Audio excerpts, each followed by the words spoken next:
नहुष अशोक सुंदरी के पति हैं राजा नहुष। राजा नहुष ने पूछ लिया अपने बच्चों से, बेटियां कहां जा रही हो तुम? मेरे पुत्र कहां जा रहे हैं? आज मेरी 100 बेटियां 100 बच्चे क्या ढूंढने जा रहे हैं? तुम क्या ढूंढ रहे हो? सब जगह पर ढूंढने में लगे। इतने में बच्चों ने कहा राजा नहुष से, पिताजी हम नाना जी की पूजन के लिए जो बेलपत्र चाहिए तो नानी जी ने बेलपत्र बुलवाई है, उस बेलपत्र को ढूंढने के लिए जा रहे हैं।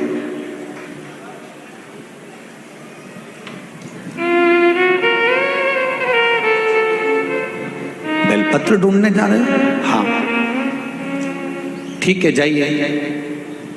अशोक सुंदरी माता के बच्चे जब बेलपत्र ढूंढने के लिए गए तो उनको बेलपत्र, ये तो पार्वती जी का कोई एक अपने बच्चों को ज्ञान होगा, अपने बच्चों को प्रेरणा होगी, और पार्वती जी की वो प्रेरणा हमको लेना है। कूर्म पुराण की ये संवाद, कूर्म पुराण का ये संवाद हमारे जीवन में हमको उतारना। इस संवाद को हम अपने जीवन में उतारें।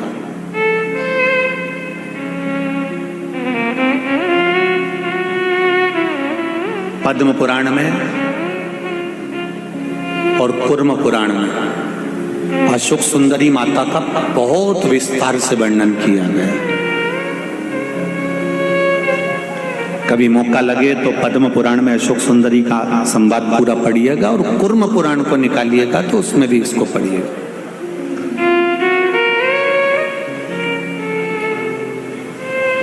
कुछ माँ पार्वती मैया कुछ लीला कर रही है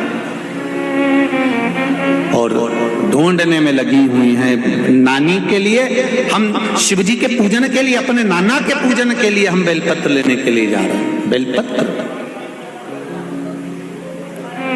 कभी मौका लगे, कभी मौका लगे तो जरूर एक मन में प्रश्न रखना, और जब श्राद्ध पक्ष का समय हो और आप लोग जब गया जी जाएं या कहीं पिंड दान करने के लिए, ब्रह्म कपाली करने के लिए बद्रीनाथ जाएं, या कभी गया जी, कभी आप पंचवटी जहां पुण्य क्षेत्र है वहां पर जब आप तीर्थ में कभी पिंड दान तर्पण करने जाएं तो वहां पर पिता, अपने पिता के घर का गोत्र, पिता, दादा, परदादा, इनका भी नाम पूछा जाता है, और फिर नाना के घर का गोत्र और नाना, परनाना और नाना के घर का भी पूरा विस्तार पूछा जाता है।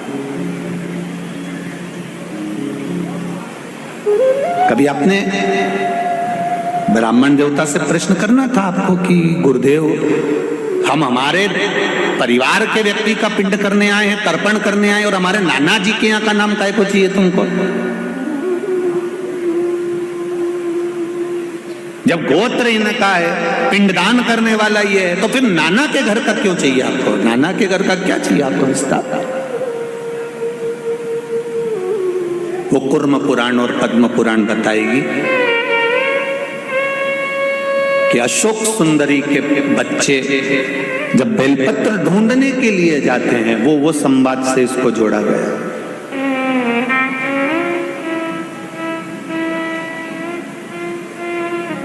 राजा नहुष ने अपनी धर्म पत्नी अशोक सुंदरी से प्रश्न किया, क्यों? गणेश जी के पुत्र शुभ लाभ, लाभक्षेम जो भी, और उनके पुत्र अमोद प्रमोद, फिर उनके पुत्र, जब कार्तिकेय जी की 2 धर्म पत्नियां, फिर उनके वंशावली, जब इतना सब कुछ वहां पर है तो फिर माता पार्वती जी ने अपने बच्चों को या अशोक सुंदरी तुझको क्यों भेजा है कि ये बेलपत्री लेकर आना है, ये बेलपत्री ढूंढ कर लाना है, तो तुझे क्यों बोला है?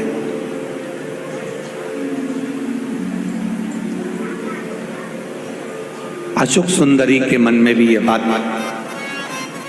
अटकी, तब अशोक सुंदरी उसी समय पर कमल के पुष्प के ऊपर बैठकर ब्रह्मदेव के पास चली गई और ब्रह्मदेव के पास जाकर अशोक सुंदरी ने अपना प्रश्न सम्मुख में रखा कि आखिर माता पार्वती जी ने बेलपत्र मुझसे क्यों बुलवाई है, कारण क्या है बेलपत्र का? मेरे बच्चे ढूंढ रहे हैं, मेरे बच्चे लेकर आ रहे हैं, उस बेलपत्र की महत्वता क्या है? ब्रह्मा जी कहते हैं, ब्रह्मदेव ने कहा चाहे तुम्हारा भाई बेलपत्र लेकर आए, चाहे तुम्हारे घर के बच्चे या तुम्हारे भाई के बच्चे बेलपत्र लेकर आए, वो बेलपत्र जब देव अधिदेव महादेव को चढ़ती है, एक बेलपत्र जब देव अधिदेव महादेव को चढ़ती है, कोई नारी बेलपत्र अगर समर्पित करती है तो जैसे बेलपत्र में 3 पत्ते होते हैं, नारी अपने ससुराल पक्ष का भी कल्याण कर देती है, नारी अपने मायके पक्ष का भी कल्याण कर देती है, और नारी अगर उस क्षेत्र में जहां वो निवास कर रही है, जिस क्षेत्र में वो निवास कर रही है, उस क्षेत्र में अगर कोई ब्राह्मण रहता हो, कोई साधु सन्यासी रहता हो, किसी ब्राह्मण के घर का भी अगर कोई तर्पण आदि रह गया हो, तो उस क्षेत्र के ब्राह्मण आदि संत साधु सन्यासी या कोई साधारण सा व्यक्ति जो बहुत दूर जाकर पिंड या तर्पण नहीं कर सकता, मात्र एक बेलपत्री जब नारी भगवान शिव को समर्पित करती है तो ये तीनों की 7 पीढ़ी को तार देती है। एक बेलपत्र का वो फल है महाराज, कुर्म पुराण कर रही है, पद्म पुराण कर रही है, एक बेलपत्र का वो फल है, एक बेलपत्र का वो महत्व है।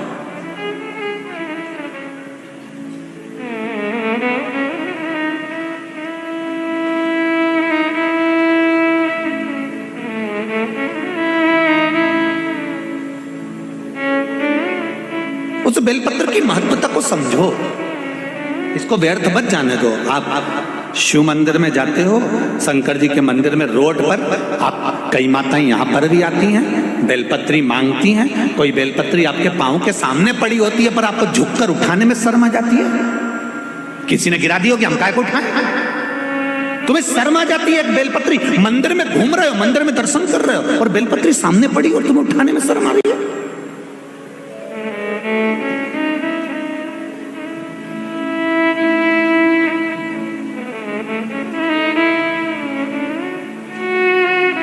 एक बहुत ध्यान लगाकर सुनना, जरा बहुत अच्छे से श्रवण करना, बहुत भावों से श्रवण करना। किसी पवित्र नदी में स्नान करने गए, नर्मदा जी नहाने गए, गंगा जी नहाने गए और क्षिप्रा जी नहाने गए, तुम्हें कौन से महाराज ने बताया कि वहां अपने कपड़े चप्पल घाट पे छोड़ के आ जाओ? वो महाराज कहीं मिल जाए तो एक बार मुझे भी मिला देना। करवत निवेदन, किसी पवित्र नदी को गंदा करने के लिए कौन महाराज प्रेरणा दे सकता है कि गंगा के घाट पर तुम्हारे कपड़े छोड़ छोड़ कर जाओ अमावस्या के दिन? ग्रहण में नहाने जाओ तो अपने कपड़े छोड़ कर जाओ। दूसरा नहाने जा रहा है, तुम्हारे कपड़े उलांग कर जा रहा है, तुम्हें शर्म तो आना चाहिए कि उसको कितना पाप लगेगा। किसी पवित्र नदी को गंदा करने का हक किसी को नहीं है, किसी को नहीं है साहब। हमारा शास्त्र कभी नहीं कहता कि पवित्र नदी को गंदा करिए। वो माँ है हमारी, नर्मदा माँ है हमारी, क्षिप्रा माँ है हमारी, गंगा माँ है हमारी, उसको कैसे अशुद्ध कर दे? थोड़ा सा विष यमुना जी में जाता है कालिया नाग का और मेरे भगवान कृष्ण कूद कर यमुना को शुद्ध कर देते हैं। मेरे ठाकुर खुद कूद जाते हैं यमुना को शुद्ध करने के लिए। किसी संत ने कहा होगा कि अपने गंदे कपड़े उतारकर फिर गंगा और यमुना में, नर्मदा में डुबकी लगाओ, पर किसी महाराज ने ये नहीं कहा होगा कि अपने कपड़े ही वहीं छोड़ आना, बेचारा दूसरा नहाने कहे तुमको कि तुम ये इसको फेंक दीजिए। नारी जब एक बेलपत्र चढ़ाती है शिव जी को तो वो ना जाने कितनी पीढ़ियों को तार देती है।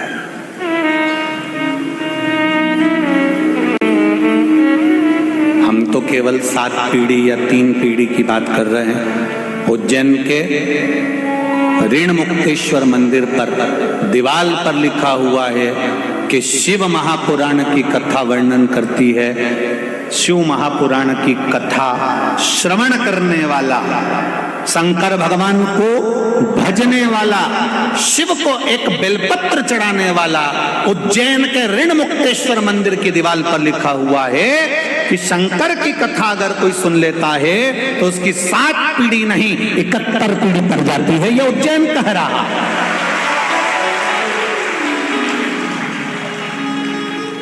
यह उज्जैन का ऋण मुक्तेश्वर मंदिर कह रहा है, जो पत्थर पर अंकित करी गई बातें लिखी हुई है। कितना दिया उसने। आप केवल राजा नहुष ने अपनी धर्मपत्नी से कहा तो अशोक सुंदरी ने ब्रह्मा जी से पूछा कि ये बेलपत्री मेरी माता ने बुलाई, उसका फल तुम अगर लाकर दे भी दिए हो, बेलपत्री जितने हाथ से स्पर्श होकर जाती है, जितने के हाथ उसमें लगे होते हैं, उसकी पीढ़ी दर पीढ़ी तरती चली जाती है। यह बेलपत्री का नियम है।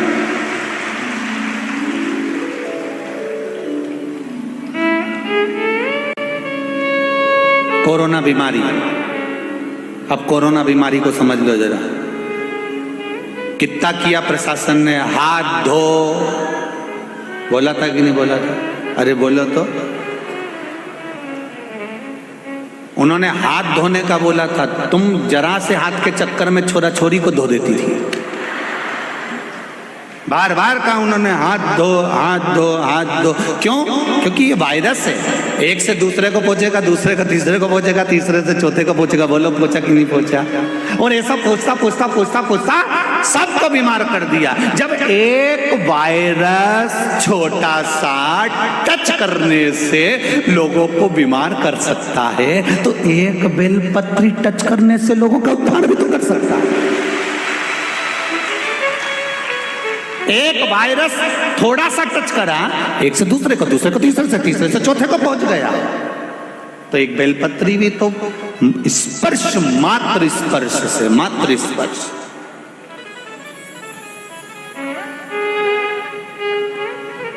कितना सुंदर लिखा है गर्ग संहिता और नर्मदा पुराण, लिंग पुराण में भी आप पढ़ सकते हो।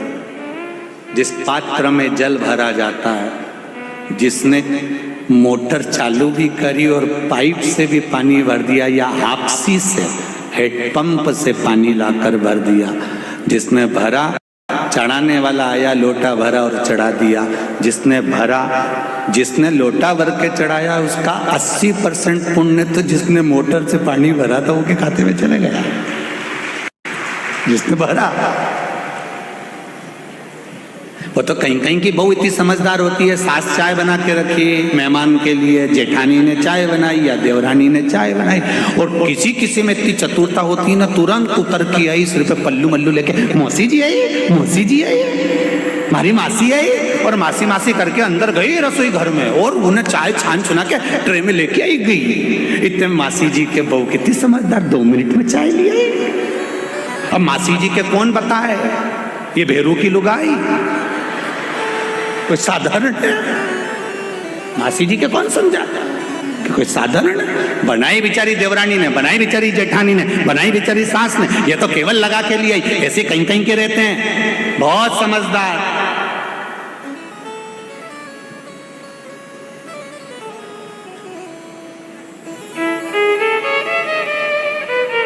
अभी हम जहाँ ठहरे हैं वर्मा जी के, उनके पास में शंकर जी का मंदिर है। अभी कल वहीं पे कोई बात का विवाद चल रहा था, तो हमने पूछ लिया विवाद किस बात का है? अरे गुरुजी पूछो ही मती, तो हुआ क्या ये तो बता। वो एक माता ने अपना आसन लगाया था पूजन करने के लिए, वो बेचारी उधर पार्वती जी के पास तक गई, इतनी देर में उस आसन पे दूसरी आके बैठ गई, और उससे कहा कि तू उठ जा, के नहीं उठ जा, क्योंकि मैंने बिछाया। तो क्या बिछाया होगा? मुझे तो बिछा बिछाया मिला, मैं तो समझी महादेव ने मेरे लिए बिछाया। उठे और वो हिले। अब तुम बताओ गुरुजी कहीं करे? अब करे दो आसन जिसका है वो निपट लेगा, जिसका आसन हो जाए। एक बेलपत्री का स्पर्श मात्र, जितने हमारे सनातन धर्म में, हमारे सनातन हिंदू धर्म में एक बात बहुत पहले से चली आ रही है, मेरी बुजुर्ग माताएं जानती होगी कि इनके घर में अगर बेलपत्री ज्यादा आ जाती थी सावन के महीने में तो ये पड़ोसन को दे देती थी। बोलो रिजीजियों, सही है कि गलत है? अगर ज्यादा आ गई तो वो पड़ोसन को दे देती थी। कोई वस्तु ज्यादा है उसको उठाकर दे दिया, ले वो फूल हरतालिका तीज के दिन ले या ले जा, उसको दिया वो चढ़ा लेगी, उसमें क्या दिक्कत? चढ़े यहाँ चढ़े वहां चढ़े, एक ही बात। ज्यादा है पहुंचा दो। अब जो पड़ोसन ने बेलपत्री भेजी, दूसरे के हाथ भेजी, तीसरे के हाथ पहुंची, तीसरे ने चौथे के हाथ पहुंची, चौथे ने पांचवे के हाथ पहुंची, जितना स्पर्श होते चली गई उतना उतना कल्याण करती चली गई। जिसने दी थी वहां से लेकर जहां पहुंची वहां तक उद्धार कर।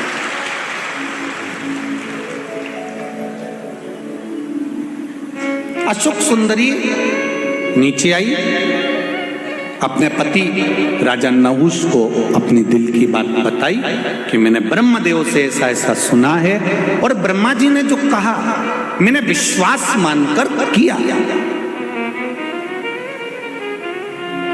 अगर विश्वास है तो परमात्मा है। एक ये पत्र आया है, देखिए, विश्वास।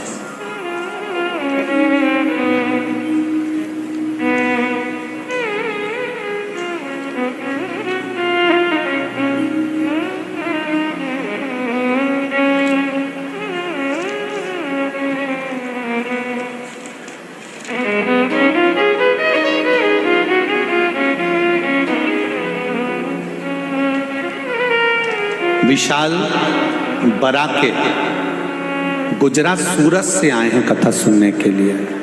विशाल बराके गुजरात सूरत से आए हैं, कहीं बैठे हो तो हाथ हिलाइएगा। सूरत गुजरात से हैं, कहीं बैठे हो तो हाथ हिलाइएगा। विशाल बराके। मैं विशाल बराके सूरत गुजरात से, उम्र है 24 साल, मोबाइल नंबर ये है। क्या बखान करूं मैं शिव जी का एक लोटे जल का। कोरोना महामारी में मेरा काम छूट गया था, 2 साल मैं घर पर ही था, बहुत जगह काम करने गया पर कहीं कहीं नौकरी नहीं लगी, हार गया, इतना परेशान हो गया। तब किसी कारणवश मैं इंदौर आया था बहन के यहाँ, और बहन बोली भैया परेशान मत हो, इंदौर में कथा चल रही है, तू भी चल।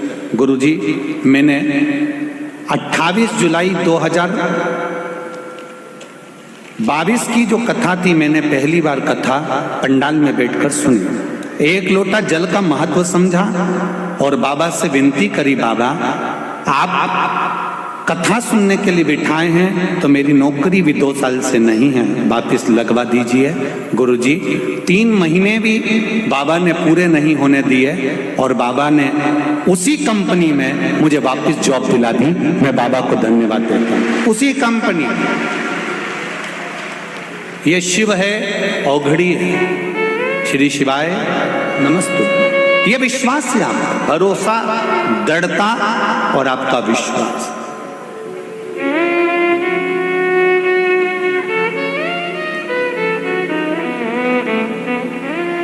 तेरी कृपा बिना ना हिले एक भी अणु, लेते हैं श्वास तेरी कृपा से तनु तनु। कहाँ बैठे हो आप? रोड पर बैठे हो, चाहे कहीं पर भी बैठे हो, आस्था चैनल के सामने बैठे हो, चाहे मोबाइल पर कथा सुन रहे हो, तुम्हारे घर पर बैठकर चाहे जहां बैठकर कथा सुन रहे हो, बस दिल लगा लेना उस परमात्मा से और दिल से सुन लेना। मेरा बाबा दिल से हाथ पकड़ भी लेगा, ये निश्चित है। उसकी तो बहन ने कहा केवल। एक पत्र और है, वो भी देखो, बहुत अच्छा है वो भी।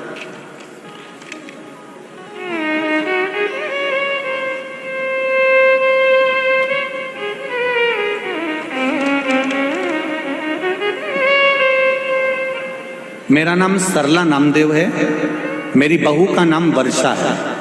मैं अशोक नगर इंदौर में रहती हूँ। कहीं बैठी हूँ तो हाथ हिलाइएगा। आप ही हैं? दोनों हाथ हिला दो एक बार। श्री शिवाय नमस्तुभ्यम।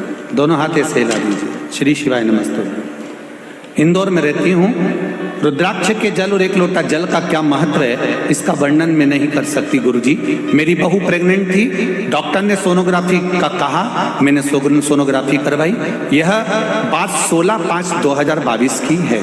डॉक्टर ने कहा बच्चे का होठ नहीं है। जैसे ही मैंने सुना वैसे ही मैंने भोलेनाथ से विनती करी, पशुपतिनाथ का व्रत प्रारंभ करा। गुरुजी मेरे 3 व्रत पूरे हुए और व्रत में ही किसी कारण से 2 व्रत नहीं कर पाई। पता नहीं बाबा को क्या मंजूर था। फिर मैं 19/8/2022 को मेरी बहू के पेट में दर्द होने लगा। मैं उसे हॉस्पिटल लेकर गई। मैं भगवान शिव का जाप करती हुई गई, बहू को रुद्राक्ष का पानी पिलाती रही। हॉस्पिटल पहुंचते ही उसकी सोनोग्राफी हुई। डॉक्टर ने बोल दिया कि बच्चे का होठ नहीं है और अब इसमें धड़कन भी नहीं है, इसकी श्वास भी नहीं चल रही है, धड़कन भी नहीं चल रही है और इसका होठ भी नहीं है। पर मुझे बाबा पर भरोसा था गुरुजी। मैंने रुद्राक्ष का जल दिया था। बाबा मेरे बच्चे की धड़कन नहीं ले सकते थे, ये मुझे विश्वास था। मैंने बाबा से कहा बाबा। From engineering skills to commanding strength, applications are now. Shiv Mahapuran के भरोसे पर मैंने शंकर जी को जल चढ़ाकर पिलाया है।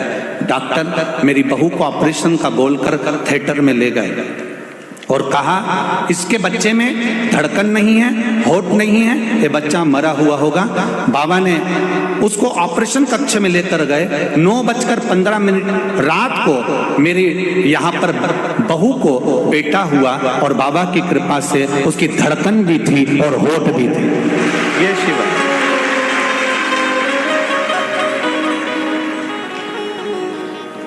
डॉक्टर ने कहा कि ये आश्चर्य की बात है, ऐसा केस हमने जिंदगी में पहली बार देखा है।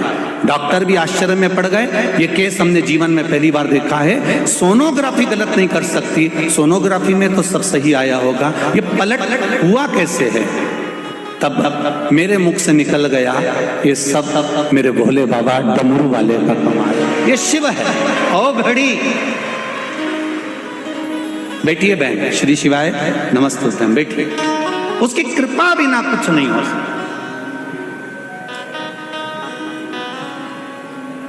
इसका विश्वास पक्का था, भरोसा दृढ़ था, विश्वास दृढ़ था। और भरोसा यदि पक्का है तो माता सावित्री भी सत्यवान को यम से छुड़ा ला सकती है। आपका विश्वास पक्का है तो मेरा महादेव आपके साथ है, हर पल हर घड़ी है, हर क्षण है।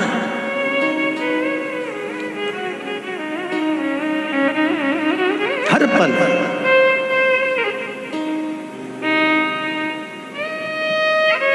और ये हमारा विश्वास कहता है।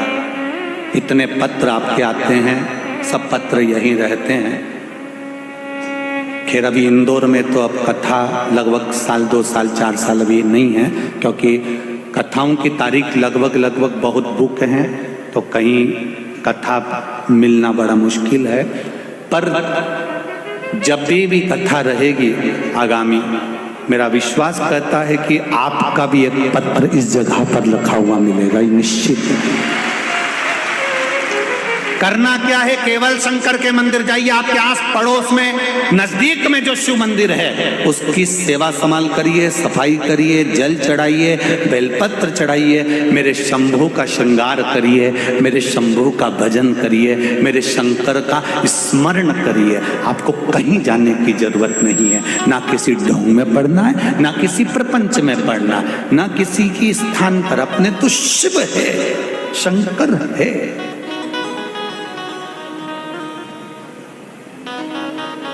मैंने तेरे ही भरोसे ओ बाबा तेरे ही भरोसे हवा विच उड़ती जावांगी बाबा डोर हथों छड़ी ना मैं कटी जावांगी भोले मैं तेरी पतंग शंभो मैं तेरी पतंग हवा बिच उड़ती जावांगी बाबा डोर हथों छड़ी ना मैं कटी जावांगी। आप लगो भगवान के भजन।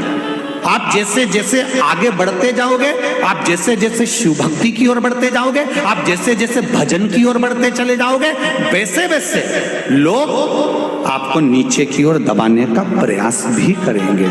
क्यों मंदिर जाती है? किसने कहा तुझे मंदिर जाने के लिए? लोग ठिठोली करेंगे, लोग हंसेंगे, लोग ताना मारेंगे, लोग अपशब्द कहेंगे, पर सब कुछ सुनती हुई जो शिव मंदिर तक चली जाएगी तो समझ लेना कि सब बारे में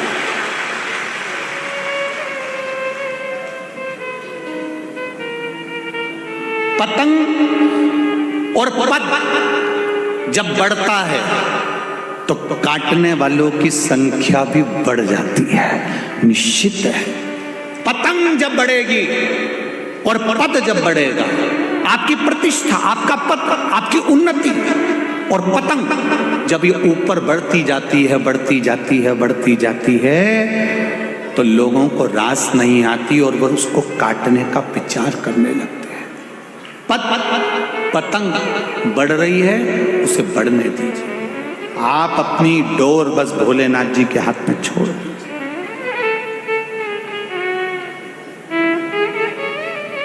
बाबा के हाथ में छोड़ दीजिए।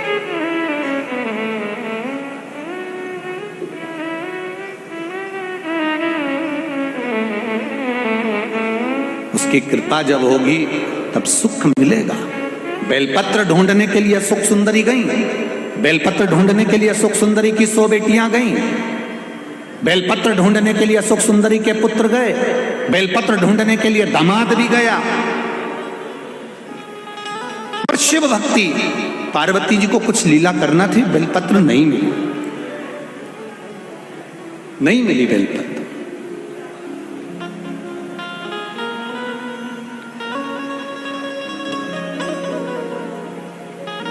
वापिस आ गए।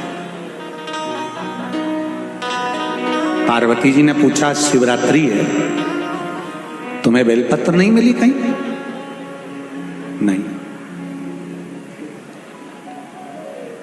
बेलपत्र नहीं। तब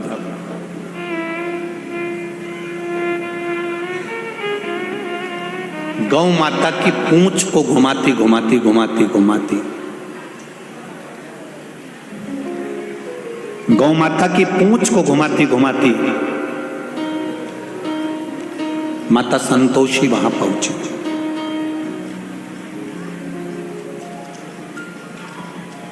जब गौ माता की पूंछ घुमाती घुमाती माता संतोषी वहां पहुंचती है, संतोषी ने देखा तो दादा दादी कह रहे हैं,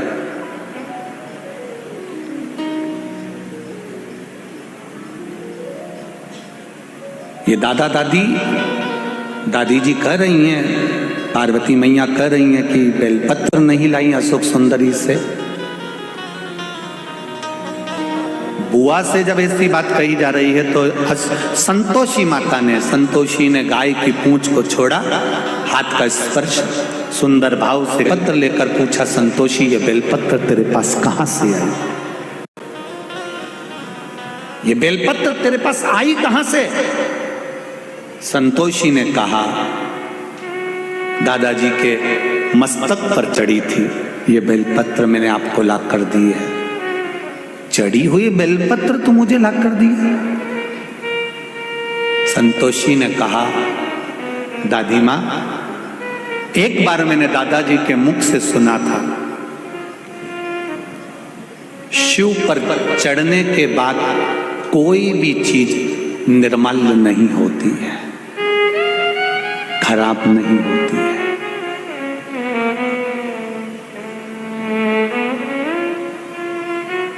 भगवान नारायण भगवान के चरण से निकली है गंगा, विष्णु पदी कहलाई है। भगवान विष्णु के चरण से निकली हुई गंगा विष्णु पदी कहलाई है। शंकर जी के ऊपर चढ़ गई तो गंगा भी कहती है मेरा कल्याण हो गया, अब मैं कल्याण करने वाली हो गई। विष्णुपदी कहलाई। शहद मक्खी का झूठा है।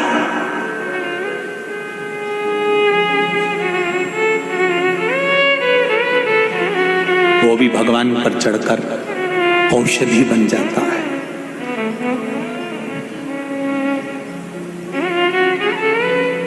वो भी औषधि बन गई। मेरे शंकर भगवान पर जो चढ़ा वो शुद्ध और आनंदित हो गया।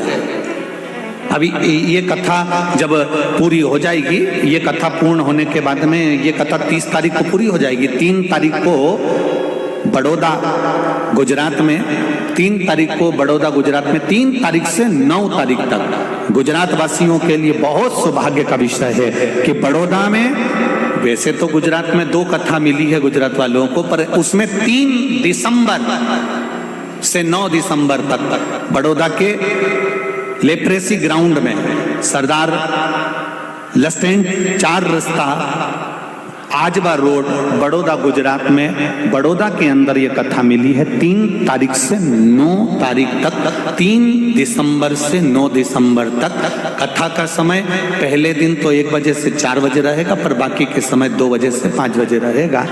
तो उस कथा का मूल तत्व क्या है? जैसे यहाँ द्वादश ज्योतिर्लिंग पर कथा चल रही है, वहां जो कथा होगी शंकर भगवान के प्रसाद पर कथा होगी कि शिव जी का प्रसाद 3 हिस्से क्यों होना।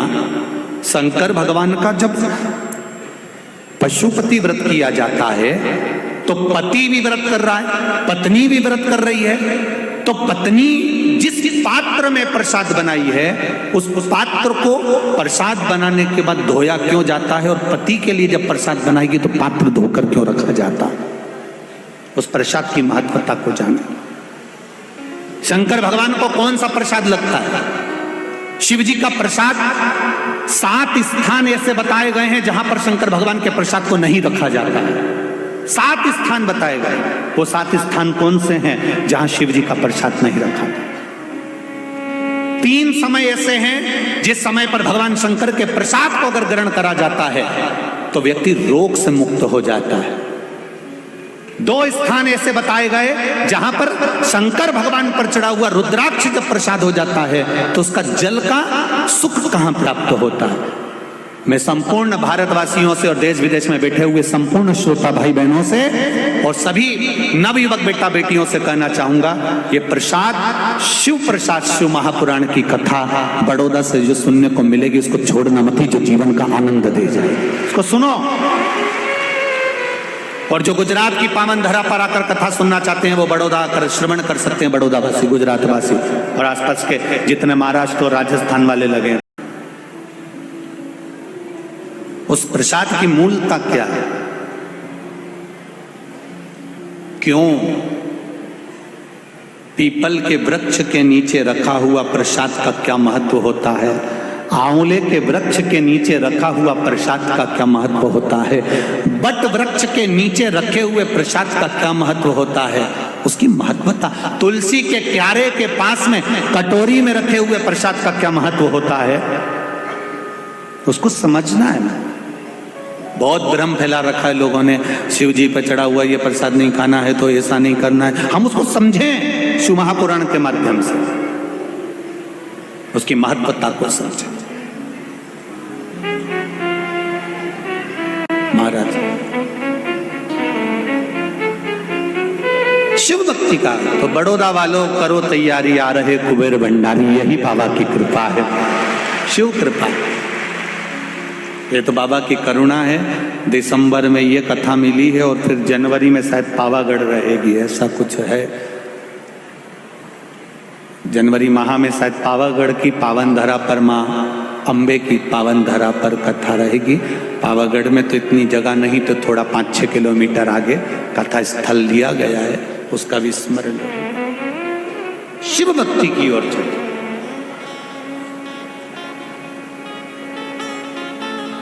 और 4 अप्रैल से 10 अप्रैल तक आप लोगों को मालूम ही है कहां पर है।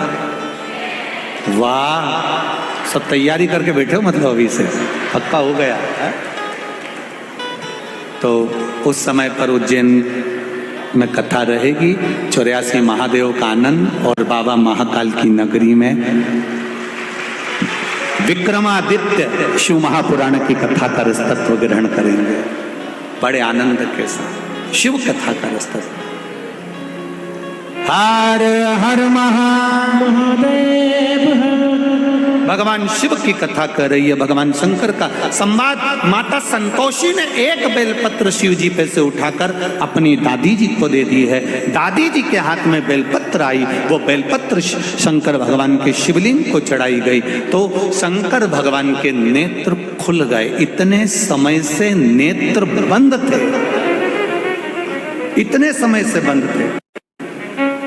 संतोषी का संतोष परम धन है, और संतोषी माता का परम धन हमको बताता है कि केवल 33 कोटि देवी देवता में एक मेरे महादेव ऐसे हैं जिन पर चढ़ी हुई बेलपत्र उठाकर धोकर आप वापिस चढ़ा दो, शिव जी उससे भी प्रसन्न हो जाते। ये संतोष परम धन, ये संतोष परम प्रिय धन।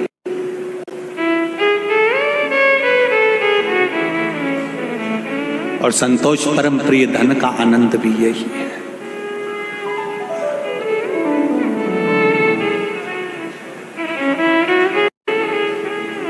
ये सुख वही, ये आनंद।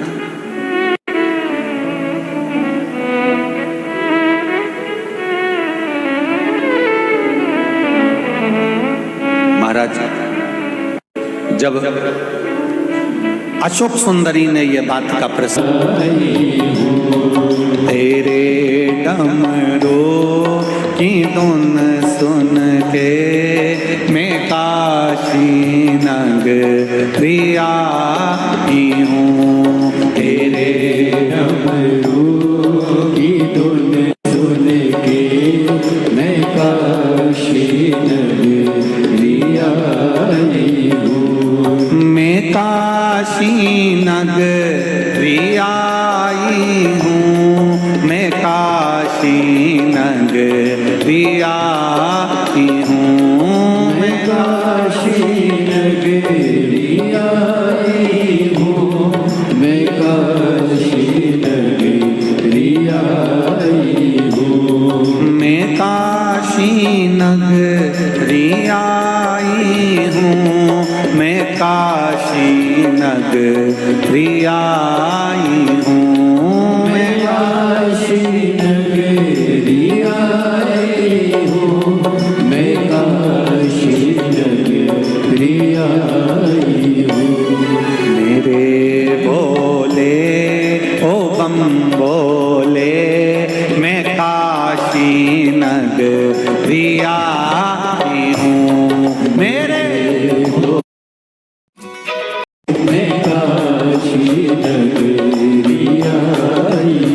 जितना पंडाल में है, जितने पंडाल के बाहर है, दोनों हाथों से आनंद के साथ, भाव के साथ। आग लगे बस्ती में अपन रहो, जो हो।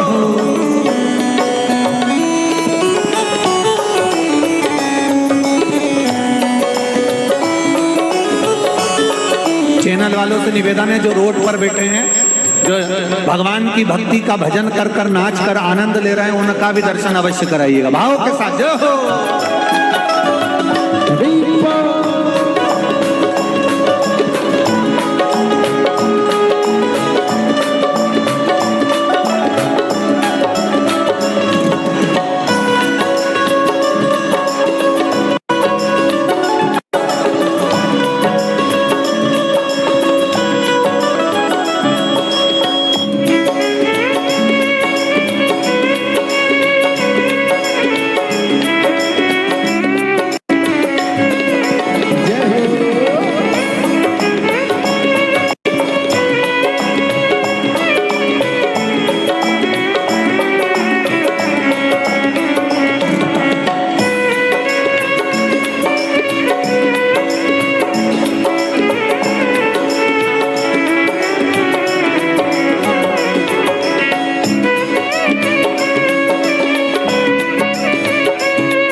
में गंगा है।